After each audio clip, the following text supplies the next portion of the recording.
आजादी के अमृत महोत्सव पर हमारे महान भारत देश के प्रति हम नागरिकों का जो कर्तव्य है, उसके प्रति जागरूकता लाने वाला यह प्रदर्शन खंड भारत की सुरक्षा में तैनात सेना के जवानों को समर्पित है। इस साल हम मना रहे हैं भारत की आजादी का अमृत महोत्सव। इस अवसर पर आइए सबसे पहले याद करें पिछले 75 वर्षों से हमारी सरहदों की रक्षा करने वाले हमारे सैनिकों के बलिदानों को। बस माँ, और नहीं खा पाऊंगा। एक रोटी और बेटा, वैसे साल में तो एक ही बार तो आता है। अरे दिवाली पे राखी तो क्या करूं? राखी में तो आप कभी आते नहीं, तो मेरे लिए तो जब भी मेरे भैया मिले तभी राखी और तभी दिवाली। कांग्रेचुलेशंस, आपको लड़का हुआ है। मेरा प्यारा फरिश्ता।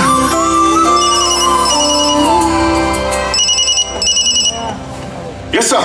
Captain, there is an emergency. आपको अभी सरहद पर रिपोर्ट करना होगा। ओके सर, नो प्रॉब्लम, मैं अभी निकलता हूँ। लेकिन आपकी वाइफ से तो मिलते जाइए। डॉक्टर, इसकी माँ से कहना इसके पिता को भारत माँ ने पुकारा है और युद्ध के मैदान में एक पल की भी देरी दुश्मन को जीत दिला सकती है, और ऐसा ये भारत माँ का बेटा हरगिज होने नहीं देगा।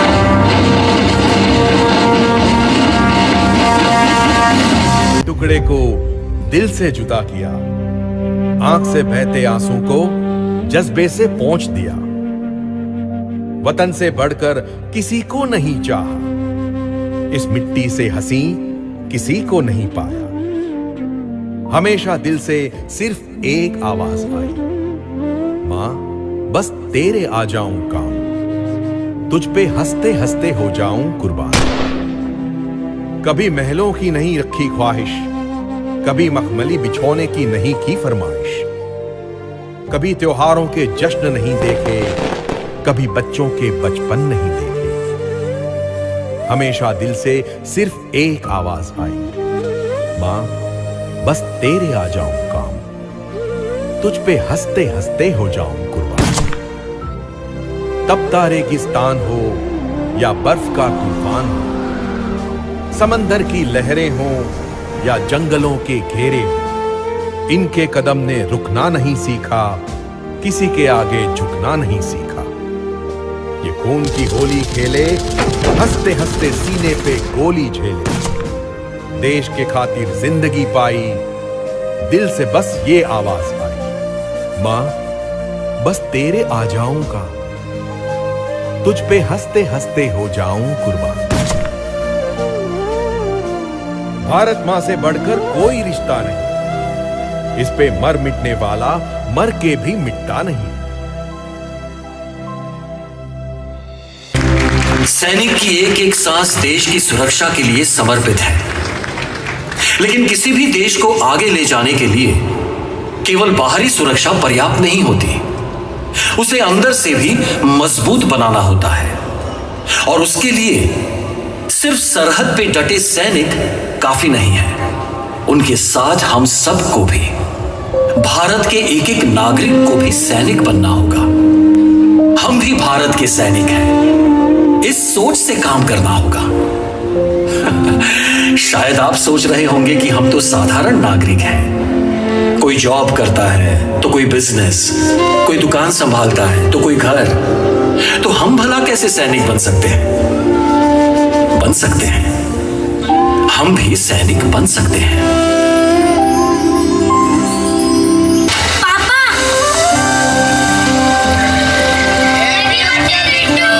Thank you. अच्छा, मेरे बिट्टू को बर्थडे में गिफ्ट क्या चाहिए?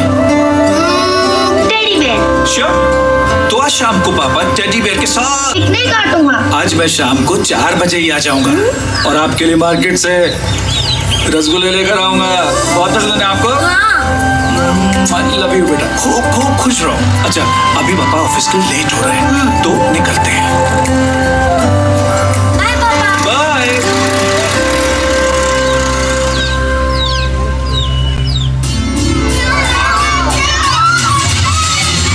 पार्टी तो करनी पड़ेगी।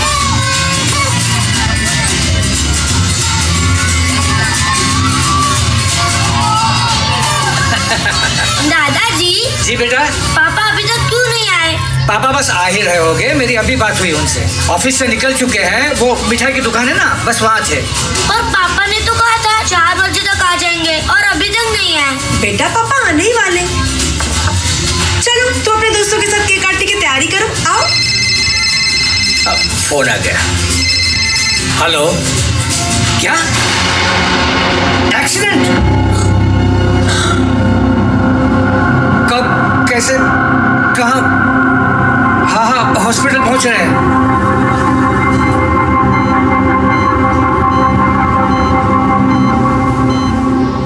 हम पूरी कोशिश कर रहे हैं, पर अभी कुछ भी कह पाना पॉसिबल नहीं है। सर पे चोट लगने के कारण वो कोमा में चले गए हैं।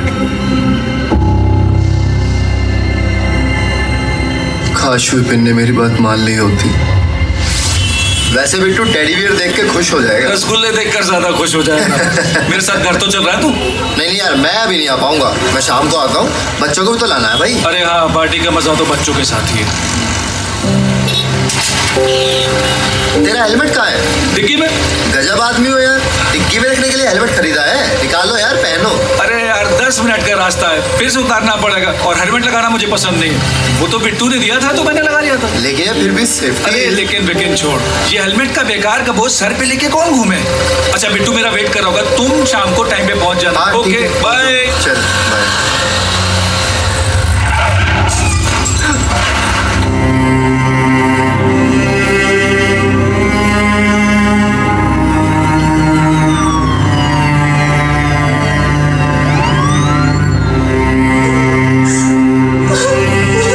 अगर विपिन हेलमेट पहन लेता तो ये नौबत ना आती।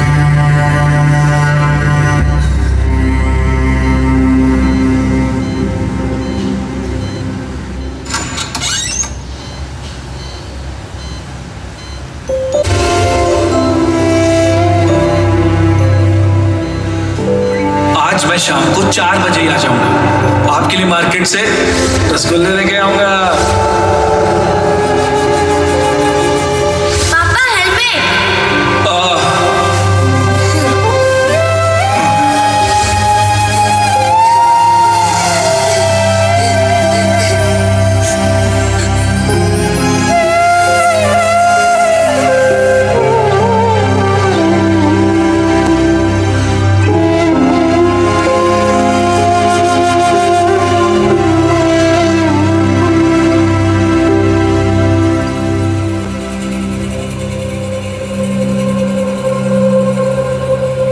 हेलमेट का बोझ अपनों के दुखों के बोझ से बहुत हल्का होता है। ये बात अगर विपिन समझ लेते तो ये हादसा ना होता। हम अपनों की खुशियों के लिए बहुत कुछ करते हैं, लेकिन ये भूल जाते हैं कि हम ही उनके लिए सबसे बड़ी खुशी है। माँ बाप, पति पत्नी, भाई बहन, बच्चे, दोस्त, कितना खुशियों से भरा संसार होता है हमारा।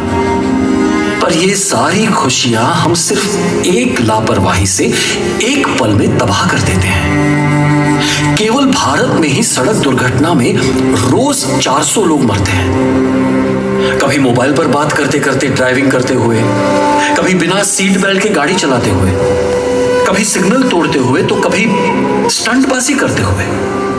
और जब किसी की मौत होती है तो एक इंसान की मौत नहीं होती, एक पति, पत्नी, बेटे या बाप की मौत होती है। एक डॉक्टर, इंजीनियर या साइंटिस्ट की मौत होती है। और बात केवल ट्रैफिक के नियमों की नहीं है, हमारे भले के लिए और देश के विकास के लिए होता है। इसलिए एक सैनिक की तरह डटे रहकर हर एक नियम का पालन करें। हमेशा याद रखें कि हम भी भारत के सैनिक हैं। प्रमुख स्वामी महाराज भी हमेशा कहा करते थे, जिस देश में रहते हैं उस देश के नियमों का अवश्य पालन करें। देश के हित के लिए प्रमुख स्वामी महाराज और भी कई बातों का ध्यान रखते थे। तो वो कौन सी बातें हैं, आइए देखते हैं।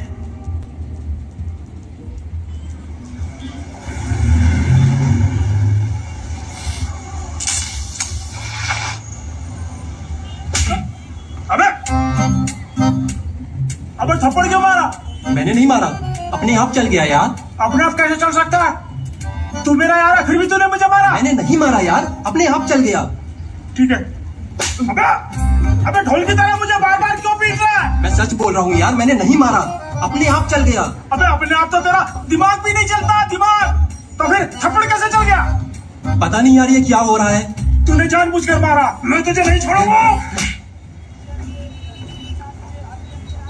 तुमने मुझे थप्पड़ मारा? नहीं, मैंने नहीं मारा। मैंने अभी देखा तो मैंने मुझे। अरे मैं कह रही हूँ ना मैंने नहीं मारा। अरे कितना झूठ बोलती है। अरे मैंने नहीं मारा थप्पड़। तूने मुझे थप्पड़ मारा, मैं तेरा बड़ा भाई हूँ। अरे भैया मैंने नहीं मारा।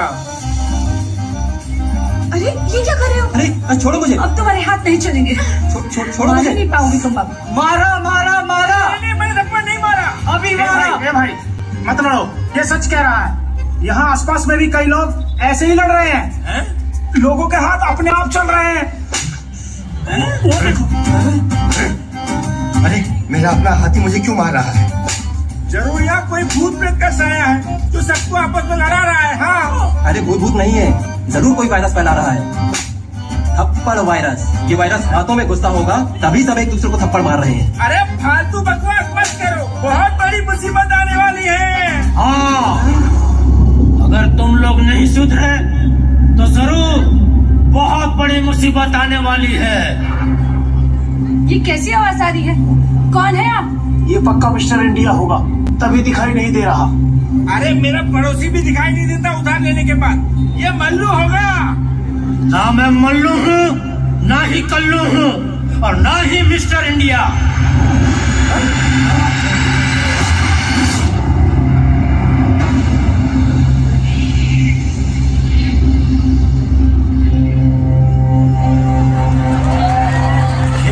मैं उस माँ का बेटा हूँ जो अपनी परेशानी, अपनी पीड़ा तुम लोगों से कह नहीं पाती, सिर्फ चुपचाप सहती रहती है।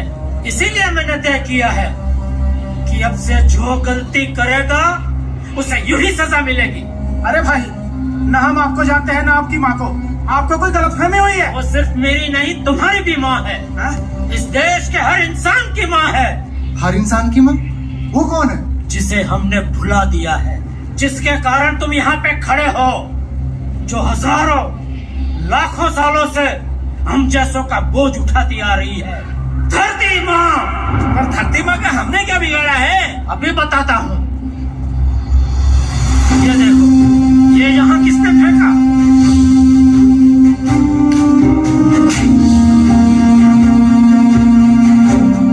ये बोतल यहाँ पे किसने फेंकी?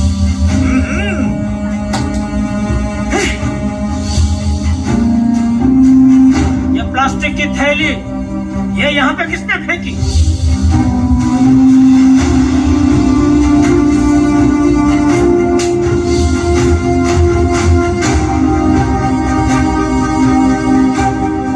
पान की पीक, ये सब गंदगी किसने फैलाई?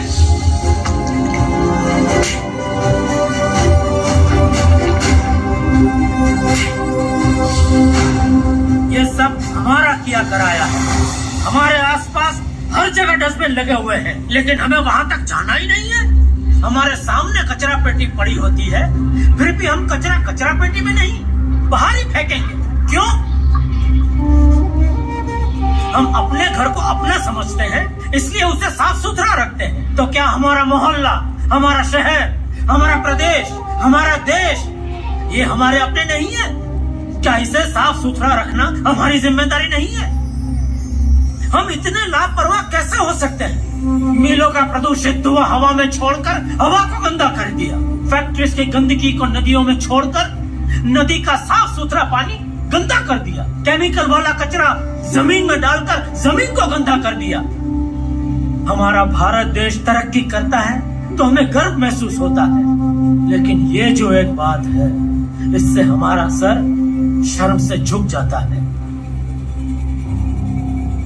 अरे हम ही लोग कहते हैं ना कि जो घर साफ सुथरा रहता है उसमें लक्ष्मी जी आती है, वो घर सुख समृद्धि से संपन्न हो जाता है। तो जरा सोचिए, अगर हम हमारे मोहल्ले को, हमारे शहर को साफ सुथरा रखते हैं तो हमारा पूरा देश समृद्ध हो सकता है।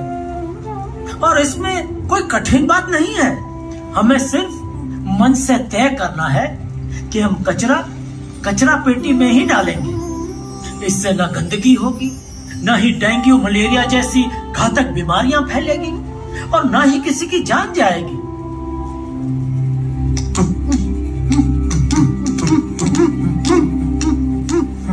हमसे बहुत बड़ी गलती हो गई। हमारे लिए तो थप्पड़ की सजा भी कम है, हमें माफ कर दीजिए। माफी मुझसे नहीं, धरती माँ से मांगी।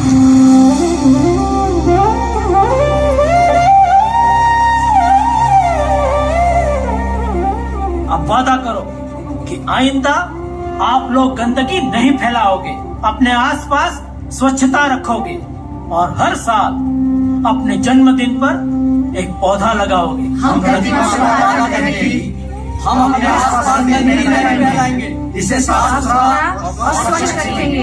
हम अपने जन्म पर हर साल पौधा लगाएंगे।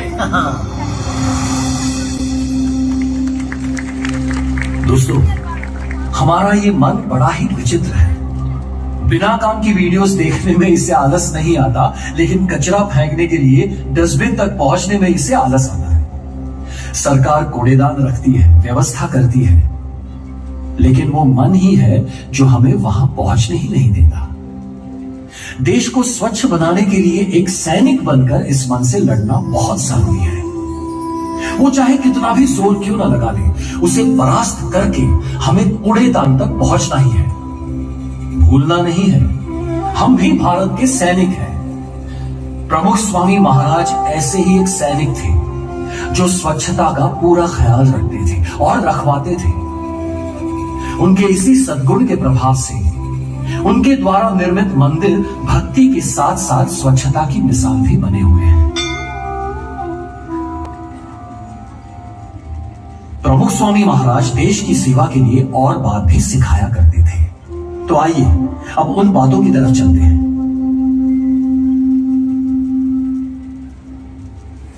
ये लाइट क्यों जल रही है? सूरज की रोशनी भी कम पड़ रही है क्या? जो दिन में बल्ब जला रखा है? सॉरी मेजर साहब, गलती हो गई।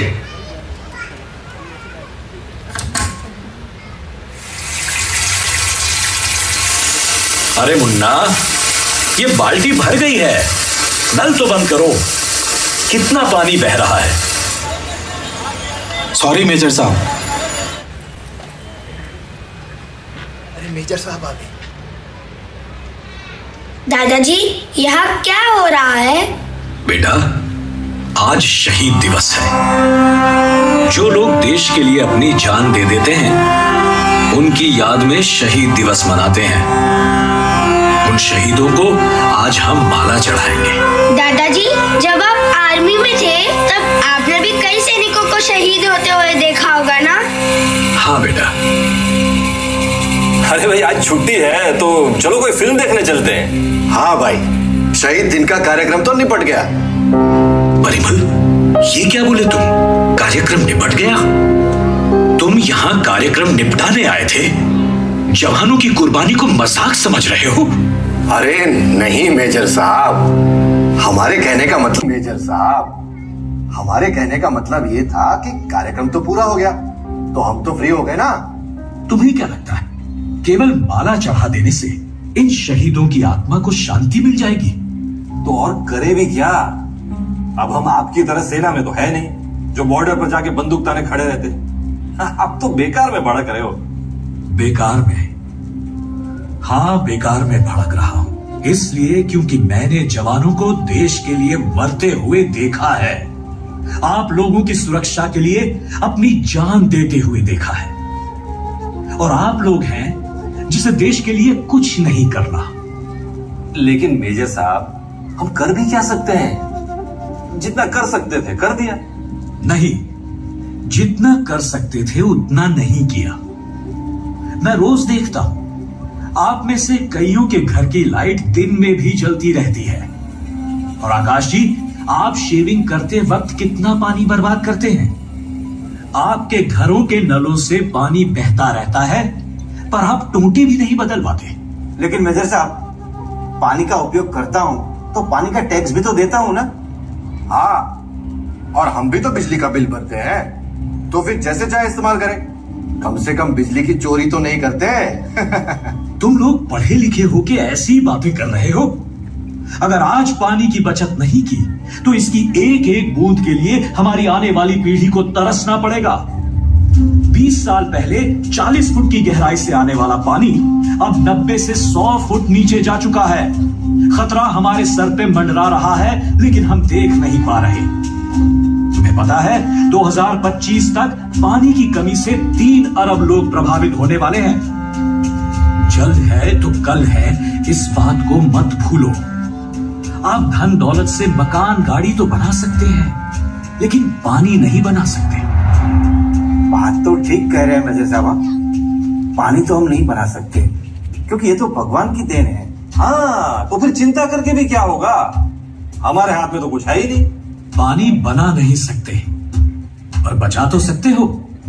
एक उदाहरण देता हूं। आजकल ज्यादातर लोग शावर से नहाते हैं, लेकिन शावर के नीचे समय का पता ही नहीं चलता। शावर चालू ही रहता है और पानी बहता ही रहता है। कपड़े धोने बैठे तब भी नल चालू ही रहता है, बाल्टी छलकती रहती है और पानी बहता रहता है। हमें ज्यादा कुछ नहीं करना है, बस सही समय पर शावर और नल बंद करने हैं। इतना तो हम कर सकते हैं ना? हाँ, इतना तो कर सकते हैं। और वैसा ही बिजली बचाने के लिए करना है। सही समय पर स्विच बंद करने हैं बस। इस तरह बचाई बिजली से कितने अंधेरे में डूबे गांव रोशन हो सकते हैं, कितने गांव तक शिक्षा पहुंच सकती है, और इस रोशनी में पढ़कर देश को लाखों करोड़ों होनहार नौजवान मिल सकते हैं। हमारे सैनिक सरहद पर तैनात होकर देश को बचा रहे हैं, तो हमें भी सैनिक बनकर इस देश के लिए बिजली और पानी बचाने हैं। दादाजी, आज से मैं भी सैनिक हूँ। आज से मैं पानी की लाइट की बचत करूँगा।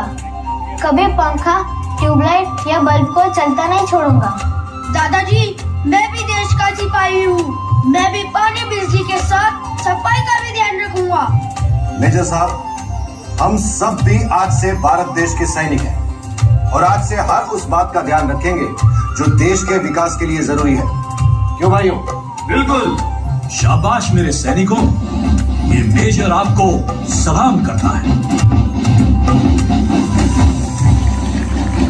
तो अब आप लोगों को समझ में आ गया होगा कि किस तरह हम भी सैनिक बन सकते हैं। जरा सोचिए, जब हम 140 करोड़ देशवासी देश के कायदे कानूनों को मानेंगे, एक सैनिक की तरह अनुशासन में रहेंगे, स्वच्छता रखेंगे, तो कैसी शान हो जाएगी हमारे आलीशान भारत की। चलिए आज ब्रह्म स्वरूप प्रमुख स्वामी महाराज के शताब्दी महोत्सव और आजादी के अमृत महोत्सव पर अपने स्थान पर खड़े होकर तिरंगे को सलामी दे और प्रतिज्ञा करें कि एक सैनिक की तरह हम भी देश सेवा में कोई कसर नहीं छोड़ेंगे। देश के नियमों का पालन करेंगे, पानी, बिजली और स्वच्छता का पूरा ध्यान रखेंगे। हम यहाँ प्रेक्षक बनकर आए थे, लेकिन अब सैनिक बनकर जाएंगे।